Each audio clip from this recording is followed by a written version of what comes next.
Hello दोस्तों, welcome back. My name is Shankar और आप देख रहे हैं हमारा अपना channel Shankara education for all. तो दोस्तों लेके आया हूँ सॉल्यूशन चैप्टर का लास्ट लेक्चर जो कंटेंट कवर कर रहा है कोलिगेटिव प्रॉपर्टी ऑफ इलेक्ट्रोलाइट्स। तो लास्ट लेक्चर में हमने पढ़ रखा था colligative property of non electrolytes. दोनों में है ना अंतर है। नॉन इलेक्ट्रोलाइट्स जो डिसोसिएट नहीं होते और इलेक्ट्रोलाइट जो डिसोसिएट होते हैं। कुछ तो चेंज आने वाला है जो अब हमें यहाँ पे पढ़ना है। फिर उसके बाद मुझे कुछ तो भी पढ़ना है which is called as van't Hoff factor जो इलेक्ट्रोलाइट्स के लिए है ना डिफाइन किया गया है। फिर मुझे एक छोटा सा कंसेप्ट सीखना है relation between went Hoff factor and degree of dissociation. मतलब ये जो वेंट ऑफ फैक्टर इलेक्ट्रोलाइट्स के लिए आने वाला है वो हमारे आयोनिक इक्विलिब्रियम चैप्टर का डिग्री ऑफ डिसोसिएशन एक सॉल्ट या फिर आयोनिक कंपाउंड कितना डिसोसिएट होता है उसके साथ कैसे रिलेट करेगा इसका एक छोटा सा फॉर्मूला बेस्ड जो है कॉन्सेप्ट सीखना है। और फिर कुछ पीवाईक्यू सॉल्व करके सेशन को कर देंगे एंड। तो शुरुआत करते हैं सबसे पहले और सबसे पहला टॉपिक मेरे पास है कोलिगेटिव प्रॉपर्टी ऑफ इलेक्ट्रोलाइट्स। तो पहले तो दोनों वर्ड्स को वापस से रिकॉल करते हैं what is mean by colligative property and what is mean by electrolyte.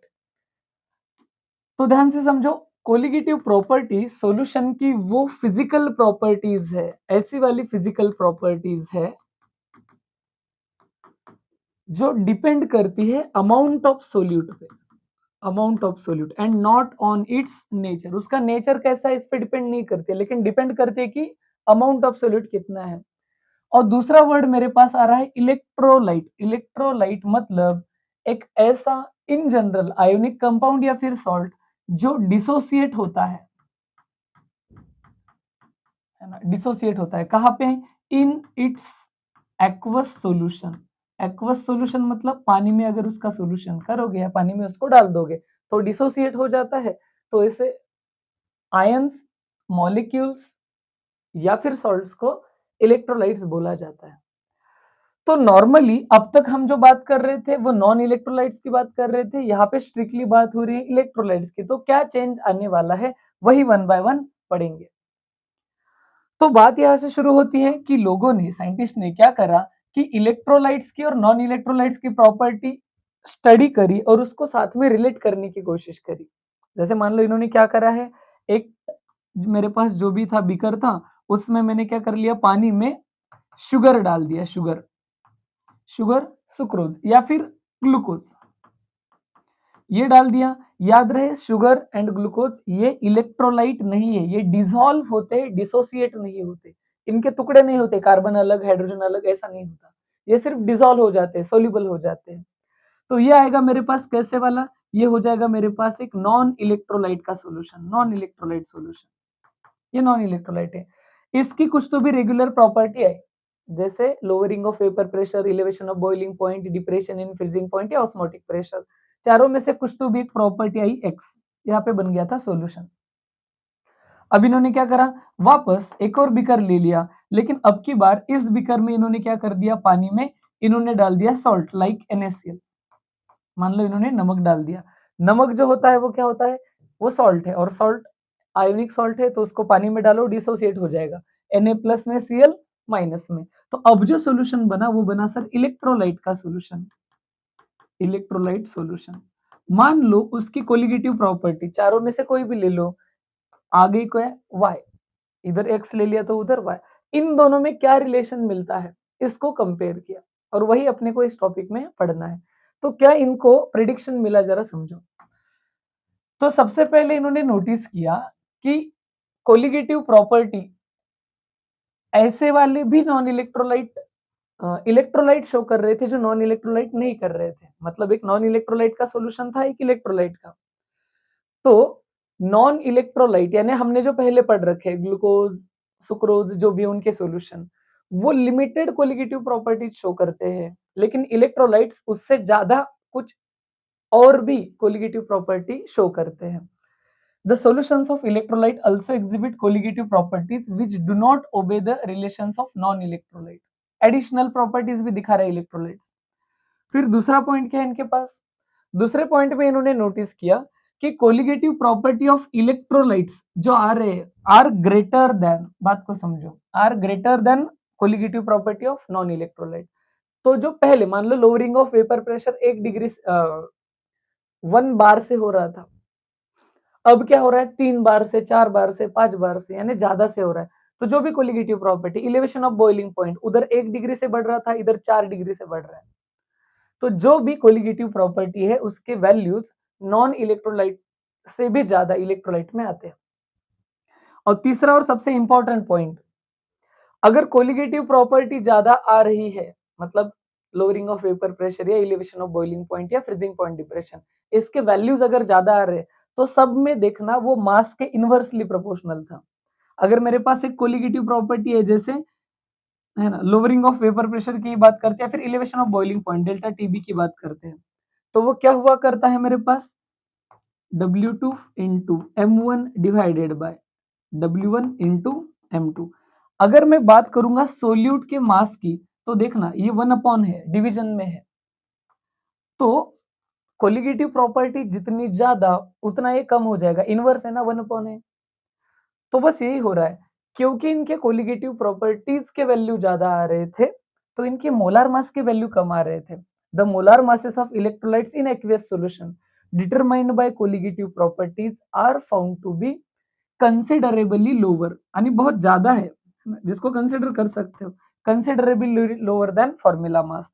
तो फॉर्मूला मास से जो भी, जैसे मान लो NaCl है, तो सोडियम प्लस क्लोरीन का मास आना चाहिए, तो जितना आना चाहिए उससे भी कम आ रहा है। क्यों? क्योंकि रिलेशन कुछ ऐसा है। सीखते हैं कि सर असल में क्या फर्क पड़ रहा है एक आसान से एग्जाम्पल को लेके। तो एक एग्जाम्पल हमें टेक्स्ट बुक में दे रखा है, if 1.25 molal sucrose solution has change in temperature of freezing delta TF of 2.32 या फिर 32 degree Celsius, what will be the expected value of delta TF for 1.25 molal CaCl2। मतलब वो बोल रहे हैं कि आपके पास 1.25 मोलाल था, कौन था? सुक्रोज था। सुक्रोज क्या है? Non electrolyte. तो इस नॉन इलेक्ट्रोलाइट का डेल्टा टीएफ जो है वो आ रहा था 2.32 डिग्री सेल्सियस, इतने से बदल रहा है। अब वो पूछ रहे हैं कि सेम ही कॉन्सेंट्रेशन का अगर मैं CaCl2 लू, इलेक्ट्रोलाइट ले लू, तो इसका डेल्टा टीएफ डैश क्या होगा।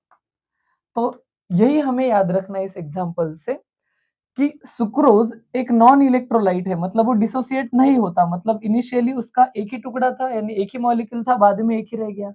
लेकिन CaCl2 एक आयोनिक सॉलिड है, तो ये कैसे टूटेगा?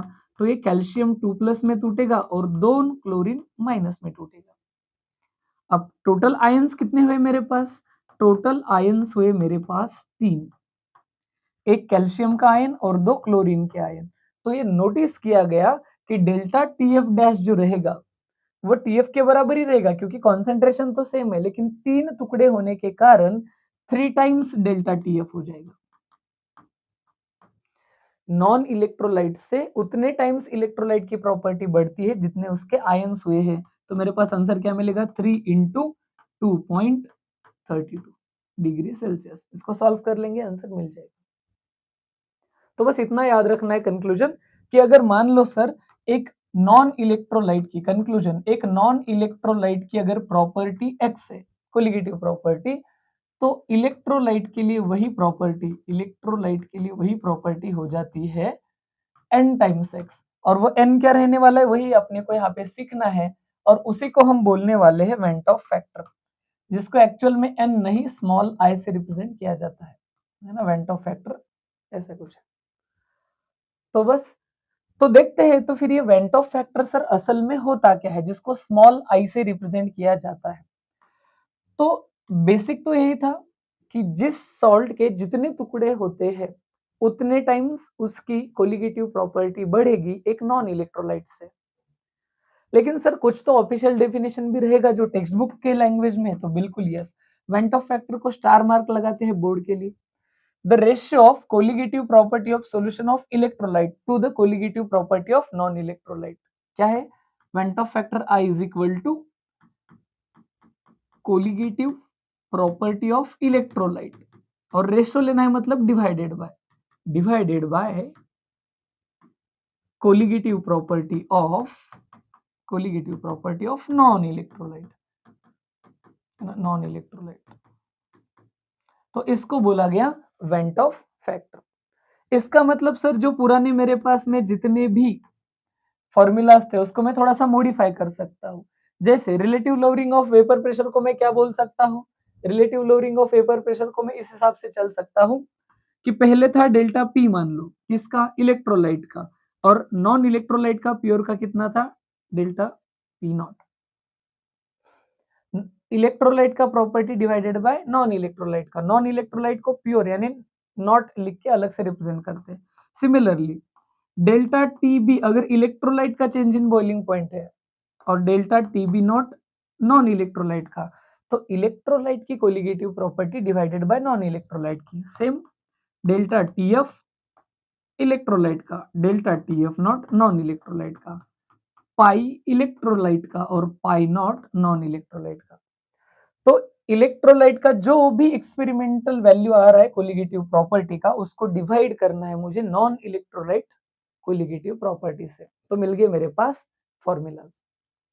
और आगे बढ़ते हैं और देखते हैं कि इसमें और क्या चेंजेस हैं। तो बहुत सारे एक्सपेरिमेंट करने के बाद कुछ ये भी पता चला कि वेंट ऑफ फैक्टर की हम अल्टरनेट डेफिनेशन भी डिफाइन कर सकते हैं जो कि इक्विवेलेंट होते हैं पहले जैसे। The Vent of factor I is also defined in alternative but exactly equivalent manner. कैसे कि अगर वेंट ऑफ फैक्टर निकालना है तो actual moles of particles in solution after dissociation divided by moles of formula units. जैसे कि इसका example देता हूं, एग्जांपल देखना। मान लो मेरे पास NaCl था, डिसोसिएट हो गया Na प्लस में और Cl माइनस में, दो आयंस में टूट गया, तो इसका वेंट ऑफ फैक्टर कैसे निकलेगा। तो डिसोसिएट होने के बाद टोटल आयन कितने बने, 2, total particles after dissociation divided by पहले वाला मोल्स ऑफ फॉर्मूला यूनिट्स, पहला फॉर्मूला यूनिट कितना था 1, यानी आंसर आई का कितना आ गया मेरे पास 2 आ गया। कुछ इस तरीके से, अरे आसान भाषा में वही हुआ सर, जितने टुकड़े हुए वही आंसर आएगा। एक और एग्जांपल लेके चलते हैं। मान लो एक और एग्जांपल था मेरे पास CaCl2 का, CaCl2 कैसे टूटेगा, कैल्शियम 2 प्लस में और 2Cl माइनस में। तो अगर मैंने ध्यान से देखा तो वेंट ऑफ फैक्टर का क्या है डेफिनेशन मेरे पास कि डिसोसिएशन के बाद कितने पार्टिकल्स बने, तो एक कैल्शियम का, दो क्लोरीन के, तो टोटल 3 बने, और इनिशियल फॉर्मूला में कितना था, एक ही था, तो वेंट ऑफ फैक्टर 3 हुआ। ऐसे कुछ, इतना ही नहीं, अपन इसको मोलार मास से भी रिप्रेजेंट कर सकते हैं। वेंट ऑफ फैक्टर होता है formula mass of substance divided by observed molar mass of substance. Formula mass ज्यादा आ रहा था और ऑब्जर्व्ड मास कम आ रहा था, हमने पहले भी वो इंपॉर्टेंट पॉइंट में नोट कर रखा है। इसी का मतलब कुछ ऐसा हुआ सर कि वेंट ऑफ फैक्टर आई के वैल्यूज अगर मुझे नोट करने हैं तो एक नॉन इलेक्ट्रोलाइट के लिए वो हमेशा 1 ही रहेगा, क्योंकि वो तो डिसोसिएट ही नहीं होता, तो उसका टुकड़ा 1 ही रहेगा। अगर मेरे पास मान लो कोई ऐसा सॉल्ट है NaCl, तो उसके लिए कितना हो जाएगा 2, क्योंकि उस 2 में डिसोसिएट होता है। वही मैं बात करूंगा KNO3 का, तो अगेन वो भी 2 में टूटता है, K प्लस NO3 माइनस। अगर मैं बात करूंगा KCl की, तो वापस वो भी 2 में टूटेगा, K प्लस Cl माइनस। इतना ही नहीं, अगर मान लो मेरे पास ज्यादा आयंस में टूटने वाला कोई सॉल्ट है जैसे कि CaCl2, तो एक कैल्शियम और 2 क्लोरीन, तो टोटल 3 आयंस बने। जैसे मान लो बात कर ली मैंने Na2SO4, तो मुझे पता होना चाहिए आयनिक इक्विलिब्रियम में, वापस इसको डिस्कशन करेंगे। Na2SO4 कैसे टूटता है, तो 2Na प्लस 2Na प्लस में टूटेगा और एक ही SO4 2 माइनस में टूटेगा, लेकिन टोटल तो आयन 3 ही हो गए, तो इसकी भी कोलिगेटिव प्रॉपर्टी यानी वेंट ऑफ फैक्टर कितना आया, 3 आया। तो जितने आयंस होते हैं उतना वेंट ऑफ फैक्टर आएगा, इतना याद रखा तो भी इनफ है। फिर और आगे बढ़ते हैं, और आगे बढ़ते हैं। फिर यहां से तो क्या हमें पता चल रहा है सर, तो जैसे हमने स्टार्टिंग में ही एक इंट्रोडक्शन वाला क्वेश्चन पढ़ लिया था क्या, कि मान लो अगर मेरे पास कोलिगेटिव प्रॉपर्टी, याद रहे colligative property of non electrolyte अगर X है, तो वही कोलिगेटिव प्रॉपर्टी ऑफ इलेक्ट्रोलाइट क्या हो रहा है सर, तो वो हो रहा है I टाइम्स X, क्योंकि वेंट ऑफ फैक्टर यानी जितने उसके आयंस बने उतने टाइम्स उसकी प्रॉपर्टी बढ़ेगी। जैसे CaCl2 वाला अभी एग्जांपल देखा था, तो सेम कहानी हो गया I इंटू एक्स। तो फिर बाद में फॉर्मूला क्या बन जाएंगे सर? तो फॉर्मूला कुछ ऐसे बनेंगे। पहला फॉर्मूला था मेरे पास lowering of vapour pressure. Lowering of vapour pressure होता है delta P upon P1 not.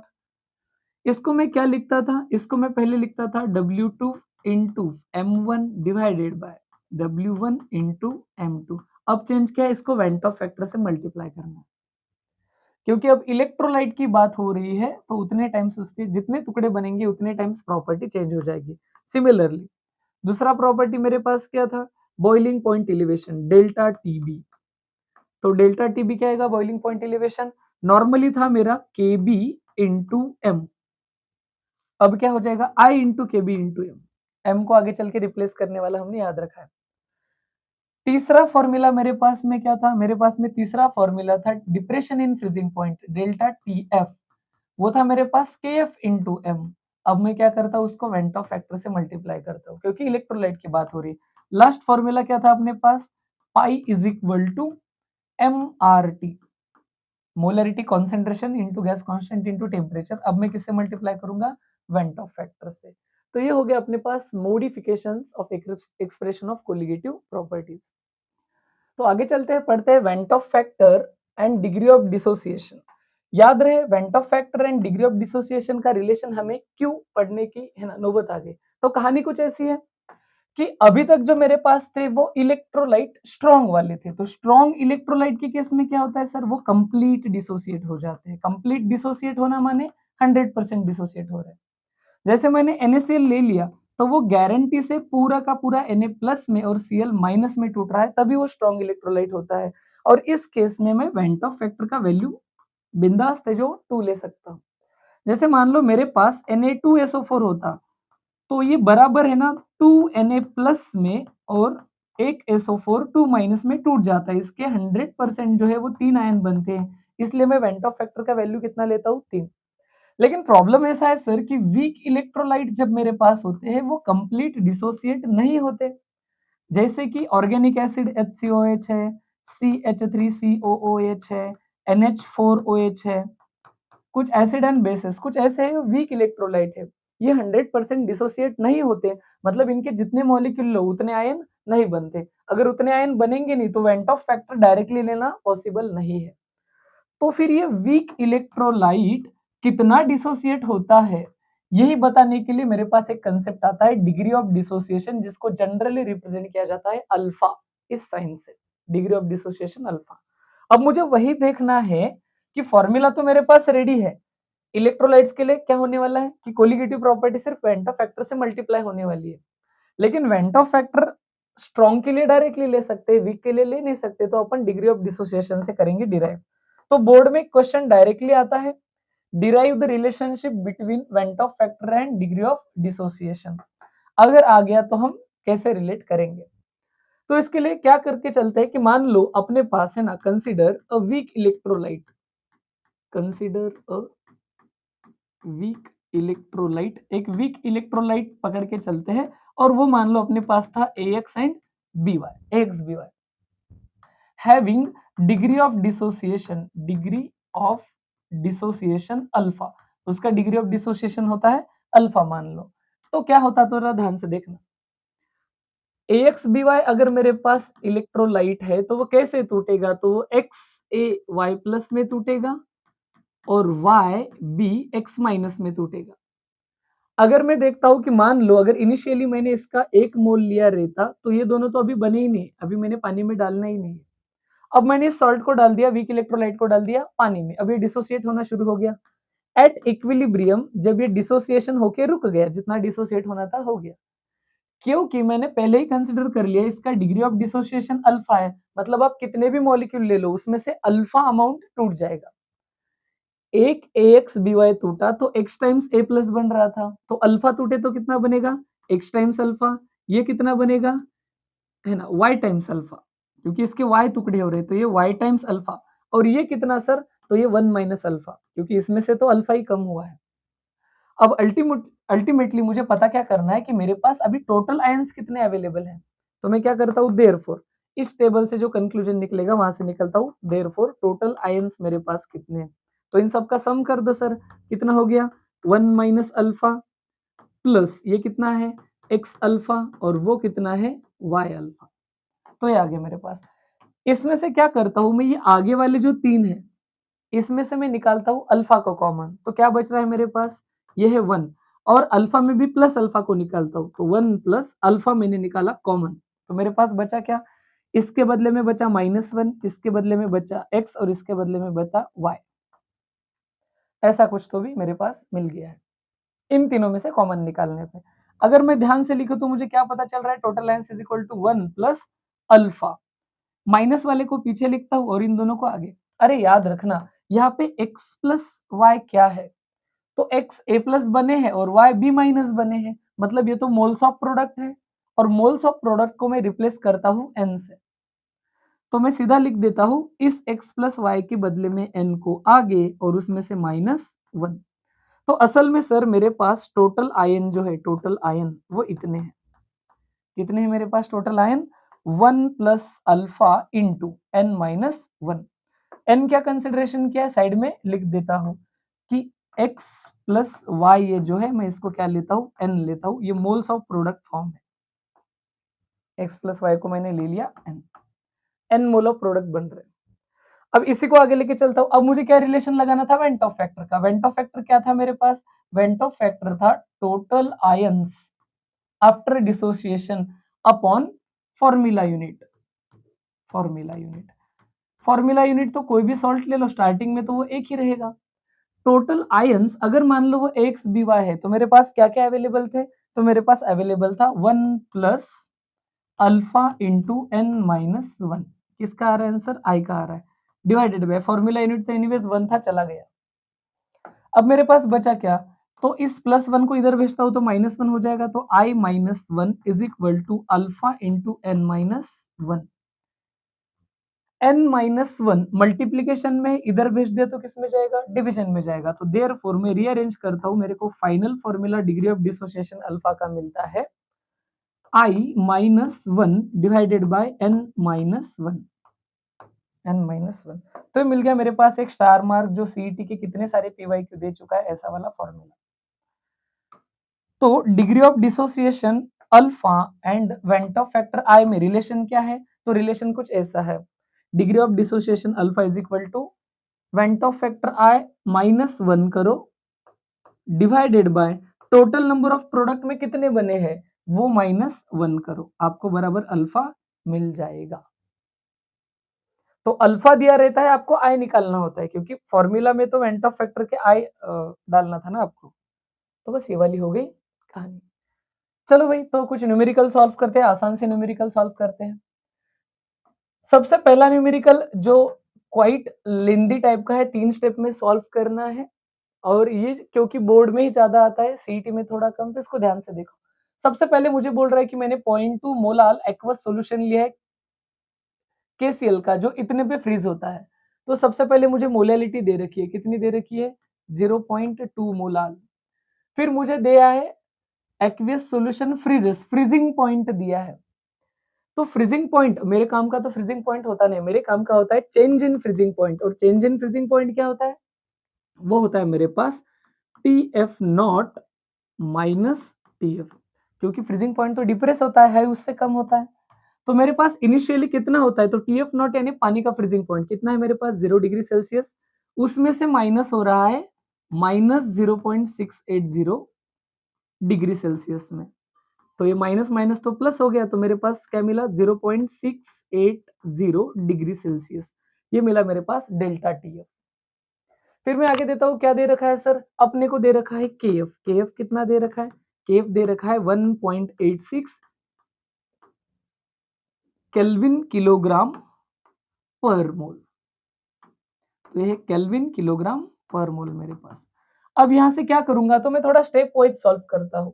सबसे पहले तो मुझे निकालना पड़ेगा वेंट ऑफ फैक्टर आई, है ना, अपने को निकालना है यहाँ पे क्या था वेंट ऑफ फैक्टर सबसे पहले, फिर ऑस्मोटिक प्रेशर भी निकालना है, कोलिगेटिव प्रॉपर्टी। तो वेंट ऑफ फैक्टर क्या होता है मेरे पास, तो वेंट ऑफ फैक्टर का बेसिक फॉर्मूला तो ये होता है कि बात अगर डेल्टा TF की हो रही है तो डेल्टा टीएफ अगर कोलिगेटिव प्रॉपर्टी ऑफ इलेक्ट्रोलाइट है तो मैं उसको डिवाइड करूंगा colligative property of non electrolyte से। लेकिन टीएफ नॉट तो दिया है, टीएफ दिया है, टीएफ नॉट दिया नहीं है, उसको सॉल्व कर लेते हैं। क्या होता है मेरे पास फॉर्मूला, तो मैं सॉल्व करता हूँ सबसे पहले delta TF naught is equal to, है ना, वो कैसे निकलेगा डेल्टा टीएफ नॉट। तो उसके लिए मैं क्या करता हूँ, के एफ इंटू एम से सॉल्व करता हूँ। के एफ कितना दिया है प्योर सॉल्वेंट के लिए 1.86 इंटू इसका मोलालिटी कितना है 0.2। तो डेल्टा टीएफ को मैंने सॉल्व कर लिया। अब मैं टाइम बचाने के लिए फटाफट इसको देख लेता हूँ।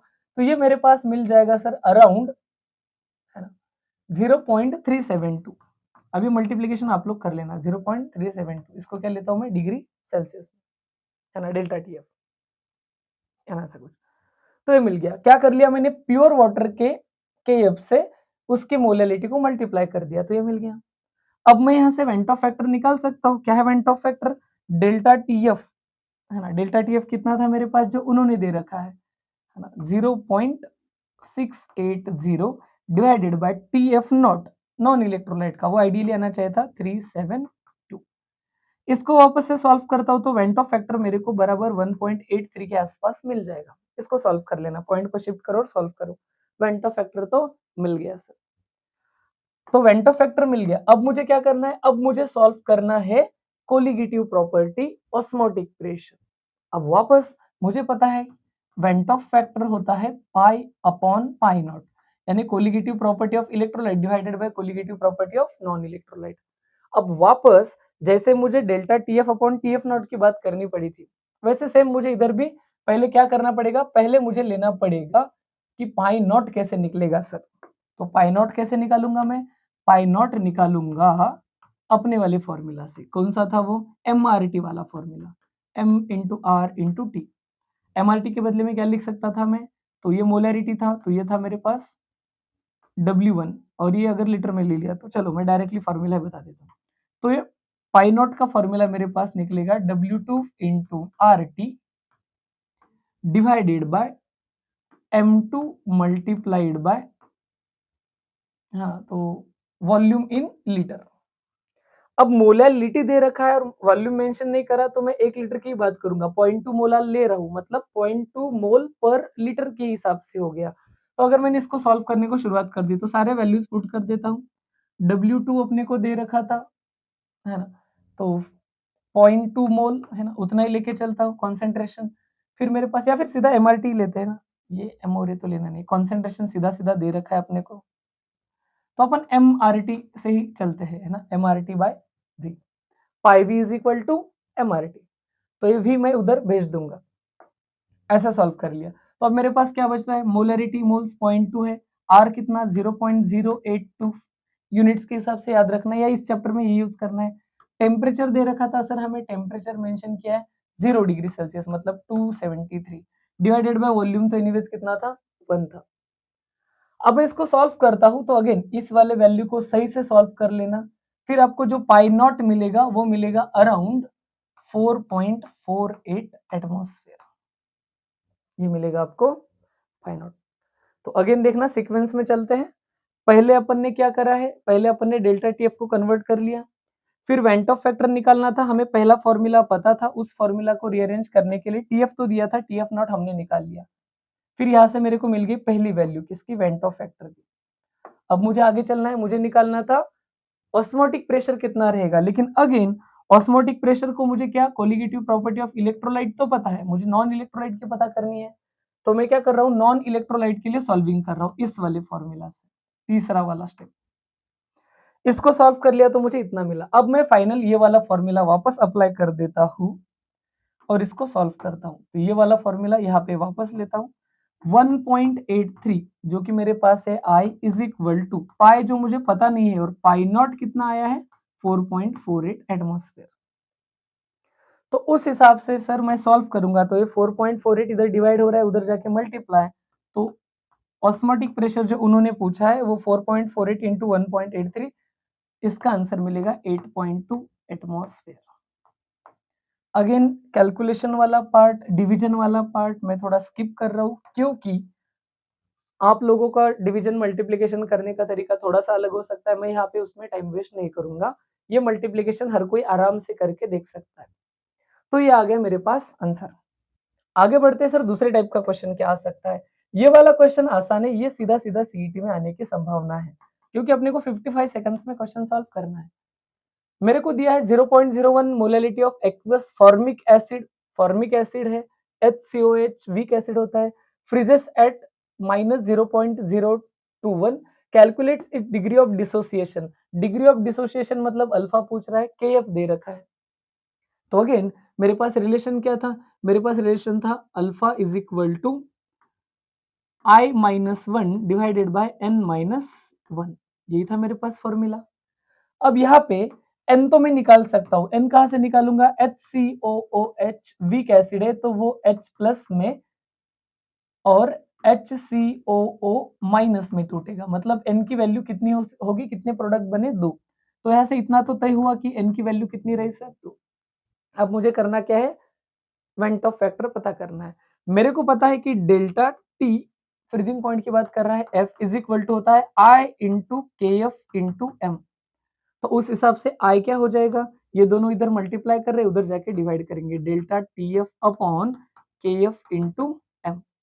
I की वैल्यू कितना मिलेगी, डेल्टा TF, डेल्टा TF कितना हो जाएगा, इतने से कम हो रहा है, याद रहे ये minus sign as it is नहीं, वो जीरो में से माइनस हो जाएगा, तो जीरो माइनस माइनस तो वो तो प्लस में हो गया सर, तो डेल्टा TF हो गया 0.021 डिग्री सेल्सियस। वो पानी में से कम हो रहा है ना, तो पानी का कितना था, अगर मुझे डेल्टा TF निकालना है तो पानी का कितना लेते हैं हम, फ्रीजिंग पॉइंट 0 माइनस, उसमें से माइनस 0.021 हो रहा है, तो ये माइनस माइनस तो प्लस हो गया, प्लस 0.021 डिग्री सेल्सियस, वो एज इट इज ले लिया, डिवाइडेड बाय पानी का KF 1.86 दे रखा है, इनटू मेरे पास में क्या था, मोलैलिटी, मोलैलिटी कितना था, 0.01 था। इसको सॉल्व कर लूंगा तो मुझे वेंटो फैक्टर आ जाएगा, फटाफट फटाफट सभी लोगों ने सॉल्व कर लेना है इसको, इधर ही लिख देता हूँ, ये वाला इधर। तो मेरे पास वेंटो फैक्टर का जो पहले वैल्यू मिलेगा वो मिलेगा 1.13। देखो वेंटो फैक्टर अगर ये स्ट्रॉन्ग इलेक्ट्रोलाइट होता तो मैं सीधा 2 लेना चाहिए था, लेकिन अब 2 नहीं है, 1.13 है, तो मिल गया अपने को आंसर क्या, therefore alpha is equal to, van't Hoff factor है 1.13 माइनस 1 डिवाइडेड बाय नीचे है 2 माइनस 1, क्योंकि n तो 2 है, अल्फा इज इक्वल टू 2 में से 1 गया, 1 रह गया, ऊपर कितना आ गया 0.13, तो इसका अल्फा आ गया 0.13। अगर उन्होंने परसेंट अल्फा पूछा तो याद रखना परसेंट अल्फा होता है अल्फा इंटू 100। अगर वो पूछ लेते हैं परसेंट अल्फा बताओ, तो फिर आपको क्या करना है, अल्फा को मल्टीप्लाई करना है 100 से, मतलब 0.13 मल्टीप्लाइड बाय 100, तो मेरे पास मिलेगा 13%। लेकिन अल्फा पूछा था तो अल्फा बता देना है। तो बस ये हुई अपनी कहानी, और आगे बढ़ते हैं, और क्या क्वेश्चन पूछा जा सकता है सर, तो अगला क्वेश्चन भी देख लेते हैं, है ना। तो अगला क्वेश्चन क्या पूछ रहा है, अगेन एक आसान सा क्वेश्चन जो सीईटी पॉसिबिलिटी हो सकता है। 3.4 ग्राम CaCl2 is dissolved in 2.5 liter of water at 300 Kelvin. What is the osmotic pressure of the solution? Ventov factor दे रखा है, osmotic pressure पूछ रहा है, मतलब पाई वाला फॉर्मूला लगेगा, लेकिन वेंटॉफ फैक्टर है मतलब वीक इलेक्ट्रोलाइट की बात हो रही है, या फिर इनडायरेक्टली ऐसा कंसिडर करें कि CaCl2 इस टाइम पे पूरा डिसोसिएट नहीं हो रहा है, I इंटू MRT, यही हो जाएगा मेरा फॉर्मूला।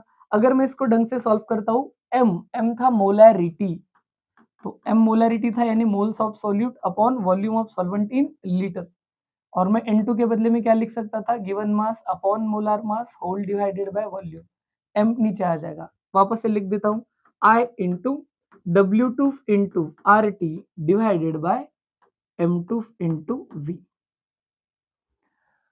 अब अगर मैं एज इट लीटर में दे रखा है, चलो तो आई कितना है मेरे पास, वो है 2.47 इंटू वेट कितना दे रखा है 3.4 ग्राम इंटू आर कितना यूज करेंगे 0.082 इंटू टेम्परेचर कितना दे रखा है 300 Kelvin whole divided by M2 molar mass of CaCl2।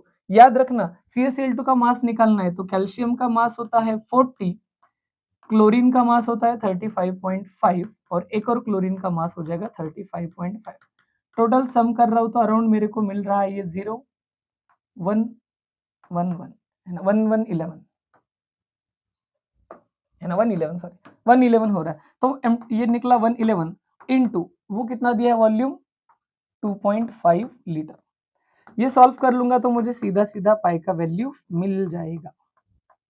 तो सॉल्विंग अच्छे से कर लेना, बोर्ड में जब लिखोगे तो एक बार यूनिट लिखना है, कॉमन यूनिट्स को कट कर देना है, जो बचा वो रखना है। फाइनल आंसर यहाँ पे मैं लिख रहा हूँ, है ना, वो है अराउंड 0.745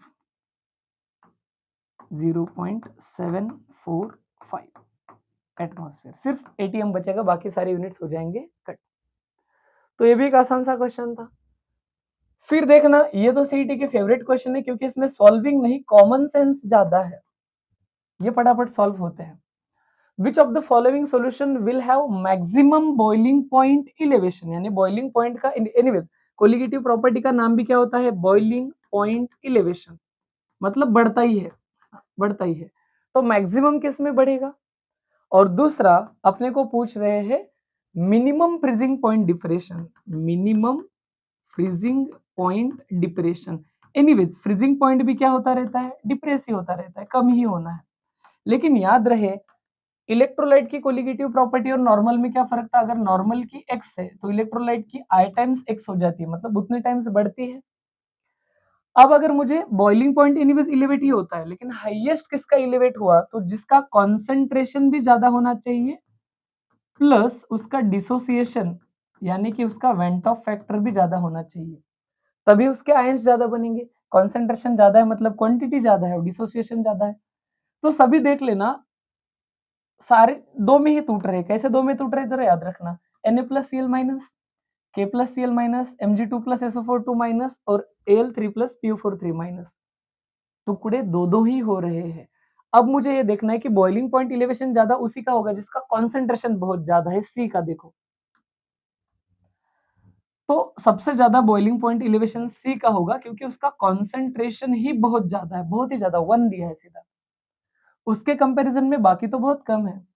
अब फ्रीजिंग पॉइंट डिप्रेशन देखो, फ्रीजिंग पॉइंट एनीवेज प्रॉपर्टी के अनुसार डिप्रेस ही होने वाला है, तो सबसे ज्यादा किसका डिप्रेस होगा, तो इसी का, क्योंकि इसी की कोलिगेटिव प्रॉपर्टी ज्यादा आने वाली है। सबसे कम किसका होगा, तो जिसका कॉन्सेंट्रेशन सबसे कम है, तो वो है मेरे पास बी, क्योंकि उसका कॉन्सेंट्रेशन जो है वो बहुत ही कम है, बी सॉरी ना, बी का कॉन्सेंट्रेशन जो है बहुत ही कम है। इतना लॉजिकली सवाल है। फिर आगे बढ़ते हैं, एक और कॉमन सेंस का सवाल, एकदम कॉमन सेंस का सवाल। क्या दिया है सर इसमें, तो ध्यान से देखो, इसमें मेरे को कुछ ऐसा बोल रहा है कि arrange the following solutions in order of increasing osmotic pressure. Again ये सारे इलेक्ट्रोलाइट्स है। नॉर्मल मेरे पास में क्या हुआ करता था कि pi is equal to mRT, लेकिन अभी इलेक्ट्रोलाइट्स है तो ये I से मल्टीप्लाई होगा।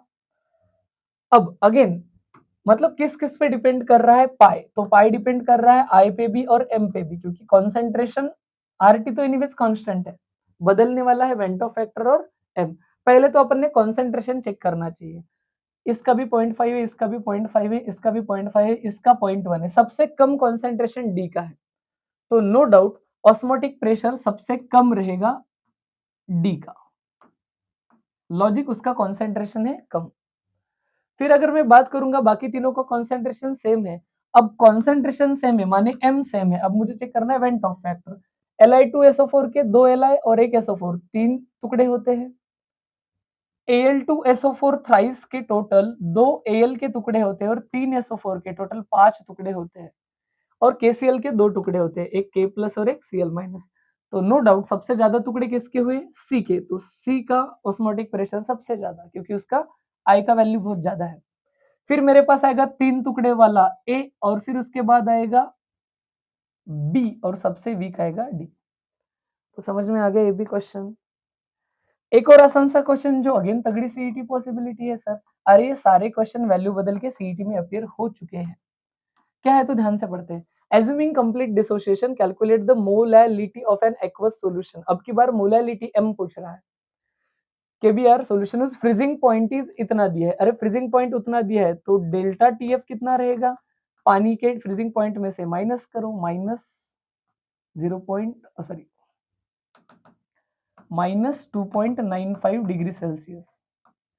तो ये कितना हो गया प्लस 2.95 डिग्री सेल्सियस। फिर मैंने बात करी केएफ ऑफ वाटर, उन्होंने दे रखा है, केएफ दे रखा है, कितना दे रखा है 1.86 केल्विन केजी पर मोल। फिर मेरे पास बचा क्या, मोलालिटी निकालना है। तो बस सीधी बात है क्या, delta TF is equal to, again KBR की बात हो रही है तो स्ट्रॉन्ग इलेक्ट्रोलाइट है तो इसकी आई की वैल्यू बिना बताए मुझे पता करनी कितनी आनी चाहिए 2। Delta TF is equal to i into K F into m, मुझे एम निकालना है तो एम के लिए रीअरेंज करते हैं, therefore m is equal to delta TF upon i into K F. Values रख देता हूँ, डेल्टा टीएफ आया मेरे पास 2.95 degree Celsius divided by i की वैल्यू कितनी है तो 2 लेनी है, और के एफ की वैल्यू उन्होंने देख रखी है 1.86। इसको मैं सॉल्व करता हूं तो मेरे पास जो फाइनल आंसर मिलता है, फटाफट सभी लोग सॉल्व करके देख लो, और ये फाइनल आंसर मेरे पास मिल रहा है सर कुछ ऐसे 0.793 मोल पर केजी। इसका मोलैलिटी का आंसर है, ध्यान से देख लेना। अगेन बोर्ड में लिखना है तो आप एक बार इधर यूनिट लिख दोगे जो एज इट इज दिए थे, जो कॉमन है उसको कट कर दो, बराबर वही बचेगा, तो उसमें लोड नहीं लेना है, लेकिन ट्राई करके देखना भी है। ओके चलो, तो यहाँ पे हो गए मेरे टेक्स्ट बुक के सारे क्वेश्चन कवर। अब बच गए 2-4 पीवाई की और चैप्टर हो गया खत्म। Calculate the went Hoff factor आई निकालो जब 0.15 मोलार कॉन्सेंट्रेशन दिया है, फ्रीजेस इतना दिया है, केएफ भी दे रखा है। Van't Hoff factor, went Hoff factor क्या होता है मेरे पास, वेंट ऑफ फैक्टर अगर मुझे सॉल्व करना है तो मैं देखूंगा कि यहाँ पे delta T F is equal to i into K F into m होना चाहिए। उस हिसाब से आई क्या होना चाहिए sir, delta T F upon K F into m. क्या सब कुछ दे रखा है, चेंज लेना है तो पानी का तो 0 था, 0 माइनस माइनस तो ये हो जाएगा 0.5, मतलब चेंज कितने का हुआ 0.5, 0 से माइनस में चला गया। के एफ कितना दे रखा था 1.86 इंटू मोलैलिटी कितना दिया है, तो मोलैलिटी में लेता हूँ 0.15। अरे ध्यान से देखना, मैं इसको सॉल्व कर रहा हूं तो मेरे को फाइनल आंसर क्या मैच हो जाएगा। इसको मैं लिखता हूं 50, ये बचेगा 1.86 इंटू ये हो जाएगा 15। क्या कर दिया मैंने, इसको एंड इसको दोनों को, है ना, जो है वो इसको भी मैंने 100 से मल्टीप्लाई किया, इसको भी मैंने 100 से मल्टीप्लाई कर दिया। ये 50 था, दोनों को 2 से राइट में शिफ्ट कर दिया, ये आसान हो गया, है ना, ऐसा वाला। तो मेरे पास बचा क्या है 10 अपॉन इधर है 1.86 इंटू 3।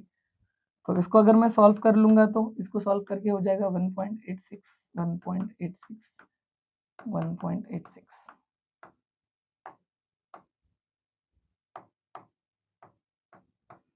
तो ये मिलेगा अराउंड मेरे को, है ना, इसको सॉल्व करूंगा तो 10 डिवाइडेड बाय 4.58, तो ये तो 5 ही हो गया, तो ये 1.9 के आसपास वगैरह जो भी आंसर है वो मेरे पास करेक्ट जाएगा। तो 1.9 या यही वाला कॉमन सेंस है, पूरा 100% सॉल्व करने की वैसे कोई जरूरत है नहीं, मेरे को मिल जाएगा आंसर। क्रॉस चेक कर लेना, इस वाले वैल्यू को 4.5 से मल्टीप्लाई करो, 10 के अराउंड आंसर मिल जाएगा। फिर वापस नेक्स्ट क्वेश्चन क्या मेरे पास है, what is the expected value of delta TF for 1.25 molal CaCl2। अरे तो classroom as it is classroom का क्वेश्चन है, सिर्फ वैल्यू चेंज हुई है। वो बोल रहे हैं कि CaCl2 के लिए वैल्यू बताओ कोलिगेटिव प्रॉपर्टी की, जब सुक्रोज उतने ही कॉन्सेंट्रेशन का, इसकी प्रॉपर्टी कितनी है x, सुक्रोज के लिए x है तो इसके लिए कितना हो जाएगा, तो वेंटो फैक्टर से मल्टीप्लाई करो, इसका वेंटो फैक्टर क्या निकलेगा, 1 कैल्शियम प्लस 2 क्लोरीन, टोटल कितने हो गए 3, तो 3 टाइम्स x हो जाएगा, खत्म। लास्ट के 1-2 question. 0.2 molar aqueous solution of KCl freezes at इतना, तो यहीं पे मैंने निकाल लिया डेल्टा टीएफ कितना मिला रे, 0 में से उतना माइनस हो गया तो वो तो बस प्लस में चेंज हो जाएगा, है ना, चेंज कभी माइनस में नहीं लेते, ऐसे कुछ हो गया। Calculate the went Hoff factor of this solution, molality भी दे रखा था, एम दे रखा था, कितना दे रखा था मेरे पास 0.2, और क्या दे रखा है केएफ दे रखा है, कितना दे रखा है 1.86, है ना। कुछ लोगों ने वीडियो पॉज करके सॉल्व कर लिया, क्या आ गया आंसर, ये आ गया अपने पास delta TF is equal to क्या था I into K F into M, rearrange कर दिया आई के लिए तो क्या हो जाएगा delta T F upon K F into M, सारे वैल्यूज रखते हैं 0.680 divided by 1.86 multiplied by 0.2, solve कर लेते हैं, मैच कर लेते हैं। तो इसको अगर मैं सॉल्व करता हूं तो मैं क्या कर सकता हूं, इसको अगर मैंने 2 इमेजिन कर लिया तो इसको मैं करूंगा 6.8 है ना, 10 से दोनों को मल्टीप्लाई करो तो मेरे पास क्या मिल रहा है 6.8, अगर ये है तो ये है 1.86 इंटू 2, 1.86 को डबल लेके देखता हूँ एक आसान सा नंबर मिलेगा 1.86 1.86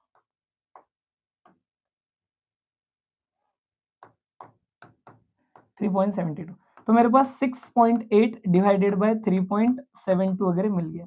अगर मैं इसको सॉल्व करता हूँ तो ये 3.4 अगर होता तो डबल आता है, यानी 1 से थोड़ा सा कम है, 1 से थोड़ा सा कम है, 2 से थोड़ा सा कम, ज़्यादा कम है, लेकिन चलो मैच कर लेते हैं ना। मैच करने के लिए फर्दर थोड़ा सा सॉल्व करना पड़ेगा 6.8, इसको मैं 3.7 लेके ही चलता हूँ। इसको अगर मैं सॉल्व करूंगा तो ये अराउंड मेरे को मिलेगा, दोनों को हाफ हाफ कर दिया तो है ना 6.8, इसको ले लो 3.4, फिर वापस इसको हाफ करो तो ये मिलेगा 1.8, फिर इसका करता हूँ मैं हाफ तो ये मेरे को मिलेगा 1.7, ये हो जाएगा 0.9, तो ये 17/9, तो ये हो जाएगा 9 1 9 10 11 12 13 14 15 16 17 9 बचे 8 9 72, ओके चलो, तो ये मिलेगा मेरे को यहाँ तक कुछ 1.83 के अराउंड। अगर मैंने थोड़ा रफ सॉल्व कर लिया, आप लोग प्रॉपर सॉल्व करके उसको देख लेना। Next question, assuming complete ionization arrange the following in increasing order of osmotic pressure. तो अगेन याद रखना ऑस्मोटिक प्रेशर है ना, ये सारे इलेक्ट्रोलाइट है तो फॉर्मूला क्या है I into M into R T, R T anyways constant है, मतलब ऑस्मोटिक प्रेशर ज्यादा है कि कम है कौन डिसाइड करेगा, ये डिसाइड करेंगे I एंड M। तो सबसे पहले तो M देखेंगे, M सबका 1 2 3 सबका सेम दे रखा है 0.5, अरे इसका बहुत ही कम है, ये सबसे पीछे चला जाएगा, D सबसे पीछे, क्योंकि कॉन्सेंट्रेशन ही कम है तो फिर आयन भी कम बनेंगे। अब इन तीनों में मुझे चेक करना है, तो जिसके आयन्स ज्यादा उसका डिसोसिएशन ज्यादा, टेक्स्ट बुक का क्वेश्चन एज इट इज। सी के टुकड़े कितने बन रहे देखो, 2 एल्यूमिनियम के और 3 SO4 के, तो 5 सबसे ज्यादा है। KCl के कितने बने, 1 + 1 2, और Li2SO4 के 2 लिथियम और 1 SO4 1 + 2, टोटल टुकड़े कितने बने 3। अभी डिसोसिएशन कैसा करना है, आयोनिक में एक और बार चाहो तो मैं समझा सकता हूँ। सबसे ज्यादा टुकड़े सी के हो गए, आई का वैल्यू ज्यादा तो पाई भी ज्यादा, फिर मेरे पास कौन बना, फिर बना ए और फिर बना बी, तो नीचे ऑप्शन दिए थे क्वेश्चन में उसमें से CABD वाला ऑप्शन टिक करना था। ओके चलो, तो यहाँ पे इस सेशन को करते हैं, इस चैप्टर को करते हैं खत्म। तो ऑब्वियस है आप लोगों को है ना अच्छे से वीडियो पूरा कंप्लीट करके खुद से नोट्स बना लेने हैं, फॉर्मूला की अलग लिस्ट बनानी है, न्यूमेरिकल जो मैंने वैल्यूज पुट करके फाइनल आंसर हर बार मैच नहीं करे हैं, वो आपने खुद जब तक मैच नहीं होता तब तक सॉल्व कर लेना है। ऐसे नहीं कि हवा में बातें की या फिर कैलकुलेटर का यूज कर लिया। देखो सीईटी में कोई कैलकुलेटर हमें मिलने वाला नहीं है, बोर्ड में लॉग टेबल होता है लेकिन मल्टीप्लिकेशन डिवीजन में थोड़ी यूज करेंगे। तो मेक श्योर कि हम लोग खुद ये सॉल्व करके देखेंगे। बाकी आपको वीडियो कैसे लगा ये आप कमेंट करके है ना मेंशन करना है। फिर भी आपको जाते हुए एक बात कहता हूँ कि हम लोगों को जो भी है ना हमेशा मोटिवेटेड रहना है, पढ़ाई करते रहना है, और उसी के लिए 2 लाइनें आपको सुना देता हूँ।